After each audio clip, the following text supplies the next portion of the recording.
Hi, how's everybody doing today? Clint the Audio Guy back here to show you another speaker. I know, Totem fanboy. But had these in the store and I want to show them to you. So this is the Totem Forest. This speaker has been in the line for quite a while. Totem generally doesn't get rid of models every couple of years like a lot of companies. They put it in the line. If it's good, it stays in the line forever. Unless they have a good reason to change it. So they do incremental updates. Sometimes they'll have a signature model or they'll improve the capacitors in the crossover or something if something sounds better, but for the most part it's the same design. So the Forest here is the model just above the Hawk. In the US right now these are about $4,200 a pair. The construction on the Forest is another level up from the rest of the two-way towers. It's very rigid enclosure, very solid when you knock on it. I believe they go to a solid wood face instead of using MDF in the front, so the baffle's more rigid. The Totem excels at doing small two-way designs. And whenever I play a Totem for somebody, the first question they ask, where's the subwoofer? They always have to know, where's the sub? And I say, there is no sub, because that's just the Totem playing full range sound that you wouldn't expect out of a small speaker. So we've got a 6.5-inch woofer, and this one does it more so than just about anything. 6.5-inch woofer, plays very deep. There's a 3-inch voice coil on this driver, so a lot of motor structure there. We have aluminum dome tweeter. I believe this is a C's tweeter. It's a C's or a ScanSpeak, but I think it's a C's. Anyway, not important. They use very high quality crossover components, so they have air core inductors, they have really high quality capacitors. They're actually kind of, Vince is kind of the mad scientist over at Totem, and they listen to different capacitors to see which one sounds best. They don't just pick a capacitor that's the price point for, that has the value that they need. They actually listen to a bunch of capacitors to see which one sounds the best. So not a lot to, almost no company does that. They also match the capacitors or the crossover components to each other. So these are built in pairs. So the values on this capacitor, they're measured and they're matched to the other speaker in the pair.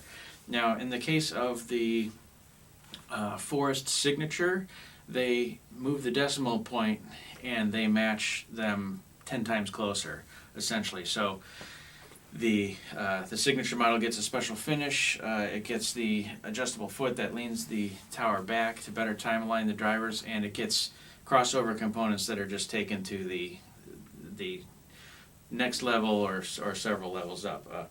They're already very good in the Forest, though. This speaker, if you're looking for a speaker that you like the Totem sound, you like that holographic sound stage and the imaging that they can produce, but you need a speaker to be able to rock out a little bit. You want to turn it up and feel it a little bit, or if you're using it in a home theater application where you need some more substantial output. That's really the limitations of small two-way designs. Well, this is the first speaker that I think can do that. You're getting 110 decibel peaks out of this one. So that can really cover you for most applications as far as output's concerned. The smaller towers, they can sound great, and at any normal listening level they're going to sound good in your room. But if you really want to crank them, you're going to really push them a little bit too hard. So as far as power requirements go, these they say on Totem's website they're 8 ohms, by the way, and the sensitivity is 87 dB. So not terribly hard to drive, but they do benefit from better quality amplification, just like any speaker.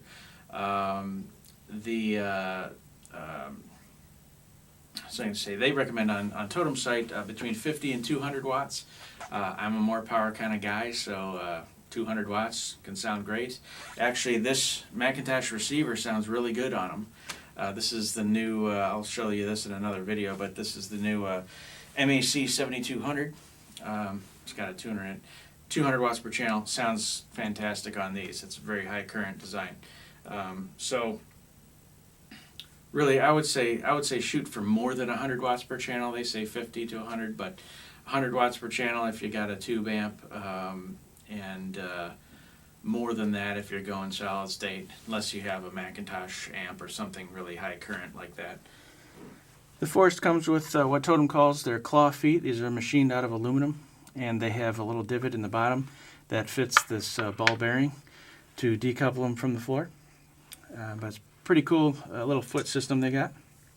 One on the front, two on the back.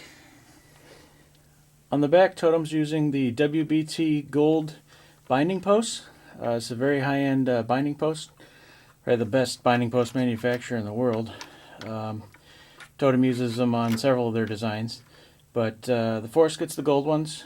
The signature model might get the platinum ones. I'm not sure offhand, but very cool. They have some jumpers in here, and to buy wire or buy amp, you can pull those jumpers out and use all 4 terminals, or you can leave them in and just use the bottoms or the tops, or one top, one bottom. Anyway, the bottom hole here is a mass loading chamber, so you can add weight to the bottom to add more stability, and they also it also will dampen the bass a little bit. So depending on what kind of surface you're setting the speaker on, it can have an effect, and you can tune it to taste. Up above, which is out of the frame here, okay, up above is the port tube. So this is the port. So don't add mass here, because you'll screw up the speaker. You want to add it to the hole in the bottom there, and then they have like a tape disc that can stick over it, just so your mass loading material doesn't slip out. I always say if you're gonna load it, start light, like less than 5 pounds, and see what you think about the sound. Ultimately, I think somewhere between 5 and 8 pounds is perfect for me for a plush carpet like this. But you can experiment and see what you like. Just make sure they're both the same. Well, thanks for watching, and if you get a chance to listen to some Forest, go ahead and do it. You won't be disappointed. It's a speaker that at their price point, they sound as good or better than anything out there. They just happen to be small. The Forest is 36 inches tall, so 3 feet, 8 inches wide. So they're very small in the room. They're very spouse-friendly, let's say. They soundstage amazingly. They dig down into the depths very well into the bass. So it's an impressive little speaker. And at their price point, they compete with anything else I've heard. So they just happen to be compact. You know, there's bigger speakers for the money, but is that what you want? Do you want bigger, or do you want better? You know. So anyway, check them out. Thanks for watching, and we'll see you guys on the next one. Take her easy.